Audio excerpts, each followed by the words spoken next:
Hi guys! Welcome to my YouTube channel guys. Magluluto na naman tayo ng ating ulam ngayong gabi.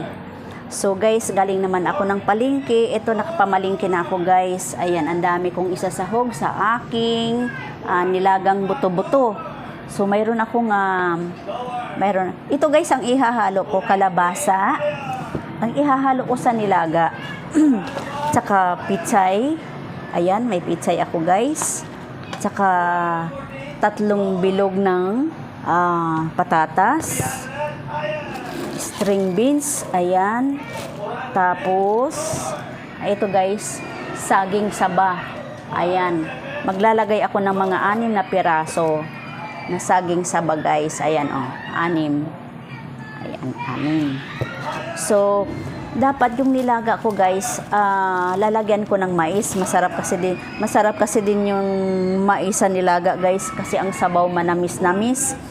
So nagtanong ako guys, 1 piraso ng mais guys, 35 pesos. So sabi ko, wag na lang. Okay na siguro tong aking sahog sa nilaga. Marami naman na Marami na to guys.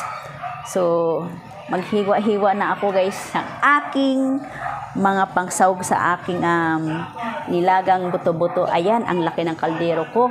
Papakita ko sa inyo yung aking kalderong napakalaki, kasi ito, ang budget nito ay hindi nanggaling sa akin. Inutusan lang ako ng manugang ko na mamalingki at nag-iisip kami kung anong masarap na ulam para pagdating ng mister niya, yung anak ko, ay makakain naman ng masustansya, makahigop ng sabaw.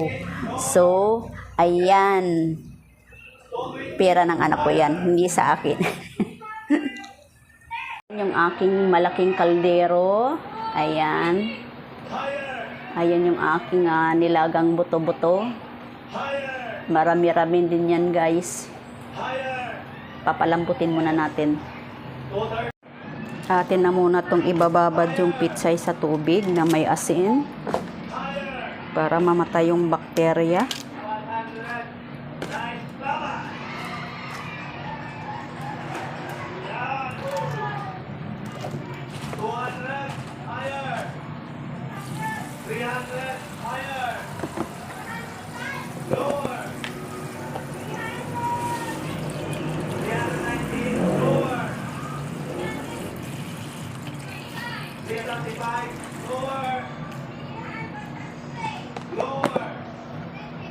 Mas mainam na yung guys, yung ating ito, mapurol to ayoko nitong kutsilyo na to.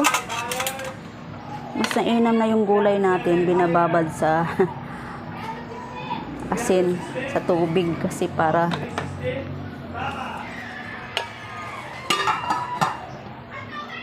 mamatay yung mamatay yung bakterya. Maganda tong kalabasa, malabo daw ito. Ano to 30. Yung dating 20 naging 30 na. Kasi daw sunod-sunod yung bagyo tsaka maulan. Kapag mura ang kalabasa, pag nagluto ka, pwede na nating ihalo yung balat. Yung iba kasi, ako babalatan ko, medyo magulang tong pero malambot yung balat malambot yung balat ng kalabasa. Masyadong tong ko, masyadong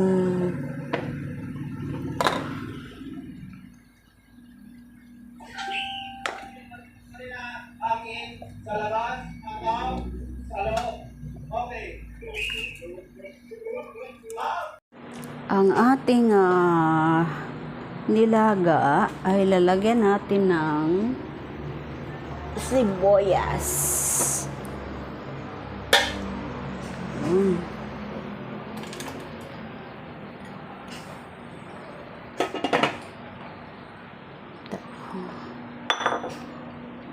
Atin ang hiwain yung ating saging.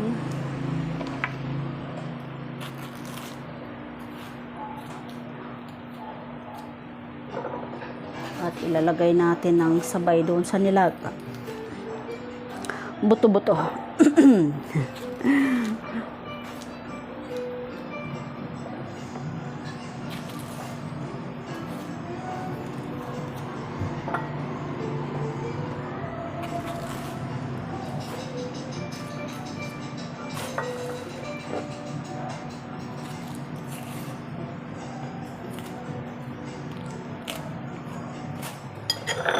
Ang ating nilaga ay masarap dahil sa saging manamis-namis. Ayan. Ayan. Yung isa, gawin nating tatlong hiwa.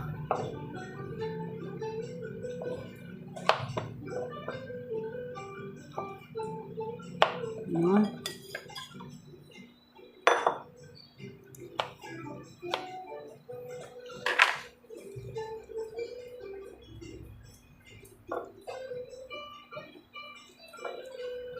Ayan, saging saba atin ang ilalagay.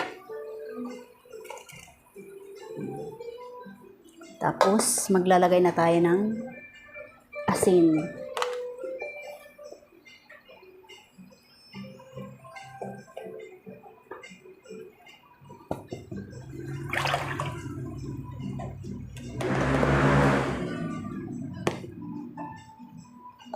Ang ilalagay natin pampasarap ay pork cubes.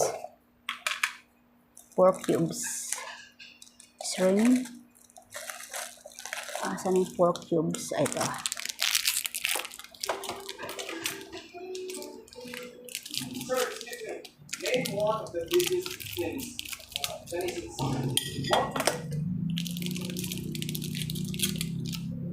Lagay tayo ng isang buo at saka kalahati para lasang-lasa.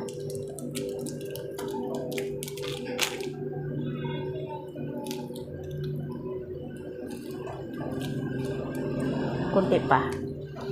Ayan. Hindi na natin kailangan maglagay ng patis kasi dito pa lang sa pampasarap ng pork cubes ay malasang-malasa na. Tapos, maglalagay tayo ng paminta. Oh my God! Naghihingalo yung aking paminta. Wala nang laman. Guys. Pero may konti pa. Paminta, black pepper. Oops! Parami yata. Okay lang yun. Para masarap yung sabaw. Okay? Tapan na natin. So, mayroon pa akong dalawang natirang saging. Ito nang gagawin ko. Piprito ko to. Kakainin ko. Guys, oh. 30. Oh my God, guys. Ang aking bawang nabili.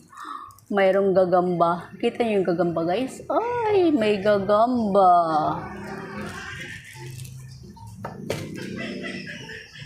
Ayan.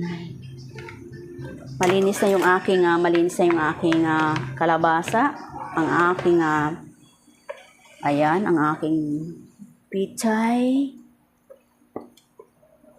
ang aking ang tawag dito, potato, fruit crop.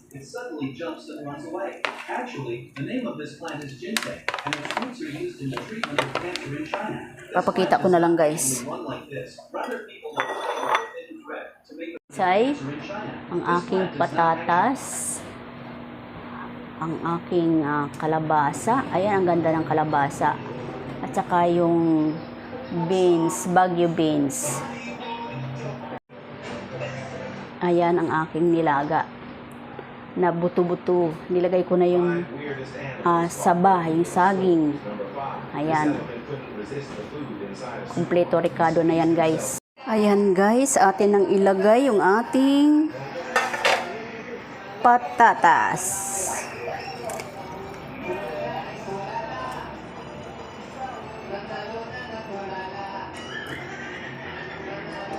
Ayun.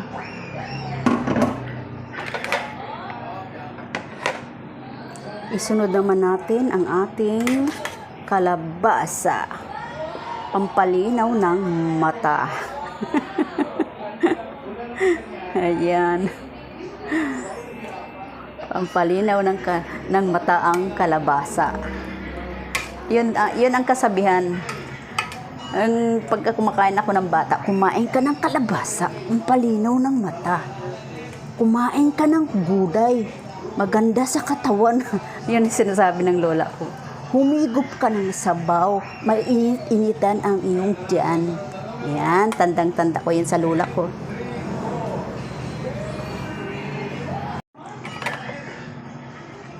Maglagay tayo ng kunting patis.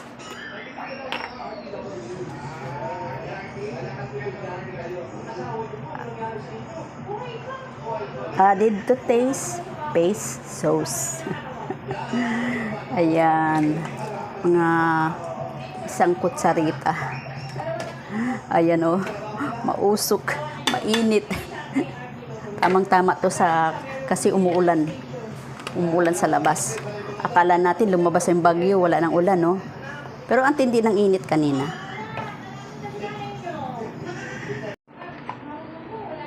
Bagyo beans. Ayan.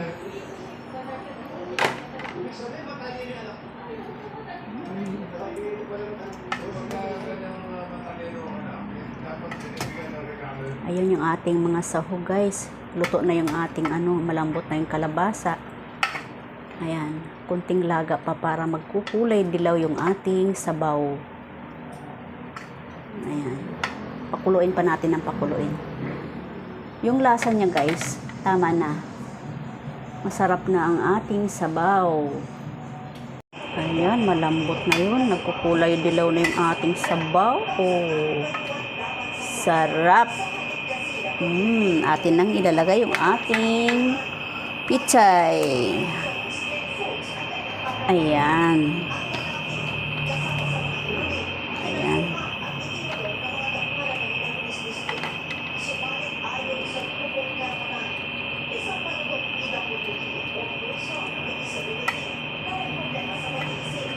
Yung saging, oh. Lutong-luto na yung saging. Malambot na yung Ayan, oh. Lambot na yung baboy. Oh, sarap. Kalabasa, wow, sarap. Oh, ayan, oh. Oh. Malambot na yung natin. Ayan.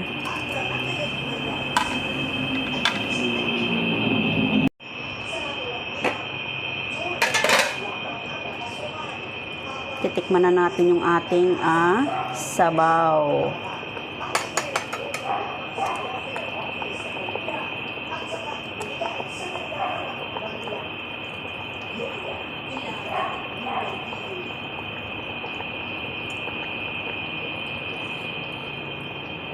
Sarap talaga.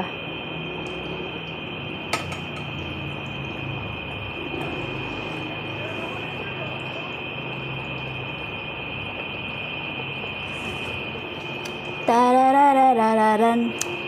Masarap talaga.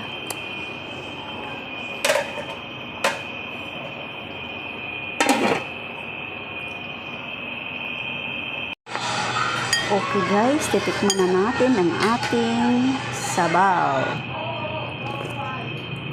Sarap ang sabaw.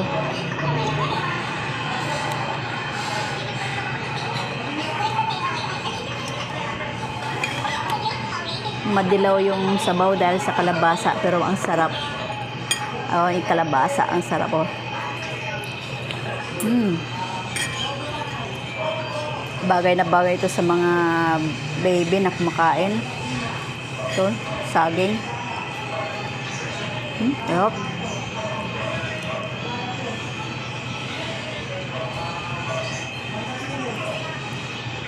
Pag nagluluto ako guys ng halimbawa karne, hindi ako kumakain ng karne guys, ang kinakain ko lang gulay.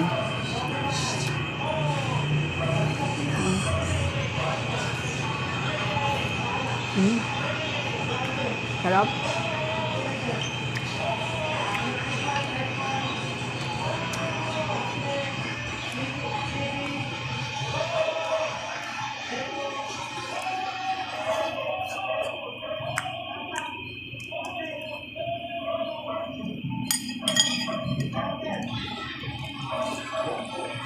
Sarap ng sabaw, guys.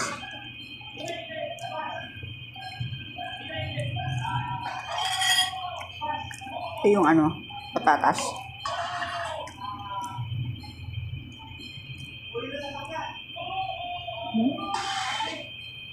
Lambot.